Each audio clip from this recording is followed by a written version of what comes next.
Hey, Life Group leaders, Pastor Rahman here. It's Tuesday, and that means this is T for Tuesdays. And I want to share with you about a thought that kind of got cemented in my mind last night during our Monday night prayers at Grace Point West. And it kind of evolved out of the thinking through this week, the stuff that Jesus went through leading up to when he stood in to sacrifice himself on the cross for us. And it's about the motivation he had behind that.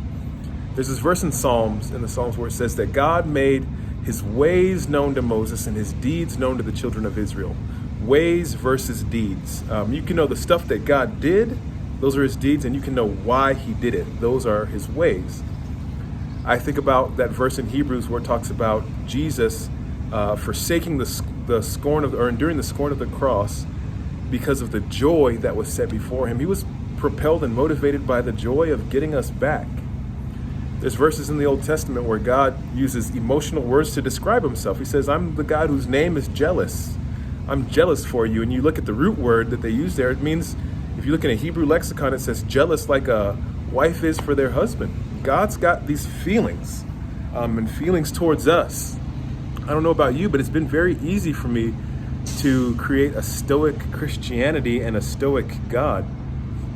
But to really understand his heart, you've got to understand his motivation and his feelings. So I think the key one is to understand that this is going to be really simple. It's basic, but it's profound, right? God is head over heels in love with you, in love with me, in love with us. The thing that motivated him in creation, in redeeming us, was his love for us. It was to get us back. And we've got to get a picture of that before we can really understand how much he loves the people that we're praying for and inviting to church this Easter Sunday. So that would be my prayer as we've talked about the super bloom and the fields being white for harvest. And it's great and we need to act on that. But I think it's important to cultivate the emotion behind it, the love and the care for people that don't yet know Jesus. So I would ask you to pray that this week.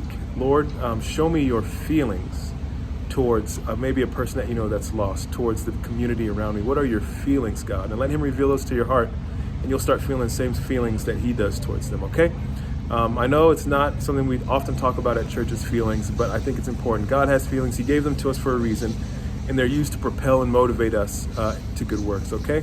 So think through those things and talk through those things amongst your groups, people that you have these kind of spiritual conversations with, and I will see you next week. Peace.